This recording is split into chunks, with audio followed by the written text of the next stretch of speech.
ಕೊರಟಗೆರೆ ತಾಲೂಕು ಆಡಳಿತದ ವಿರುದ್ಧ ಕರವೇ ಕಾರ್ಯಕರ್ತರ ಕಿಚ್ಚು.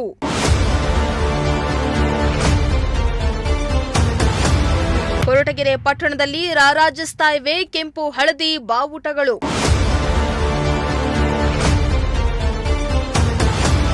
ಕನ್ನಡ ಧ್ವಜಸ್ತಂಭ ತೆರವು ಖಂಡಿಸಿ ಇಂದು ಕರವೇ ಬೃಹತ್ ಪ್ರತಿಭಟನೆ.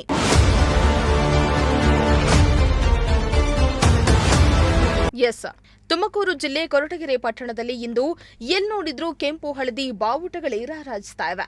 ಕನ್ನಡ ಧ್ವಜಸ್ತಂಭ ತೆರವು ಮಾಡಿದ್ದನ್ನ ಖಂಡಿಸಿ ಕೊರಟಗೆರೆ ತಾಲೂಕು ಆಡಳಿತದ ವಿರುದ್ಧ ಕರವೇ ಕಾರ್ಯಕರ್ತರ ಕಿಚ್ಚು ಜೋರಾಗಿದ್ದು, ಇಂದು ಕರವೇ ರಾಜ್ಯಾಧ್ಯಕ್ಷ ನಾರಾಯಣಗೌಡ ನೇತೃತ್ವದಲ್ಲಿ ಬೃಹತ್ ಪ್ರತಿಭಟನೆ ನಡೆಯಲಿದೆ. ಪ್ರತಿಭಟನೆಯ ಸಲುವಾಗಿ ತುಮಕೂರು ಜಿಲ್ಲೆಯ ಎಲ್ಲ 10 ತಾಲೂಕಿನಿಂದ ಕರವೇ ಕಾರ್ಯಕರ್ತರು ಕೊರಟಗೆರೆಗೆ ಆಗಮಿಸಿದ್ದಾರೆ.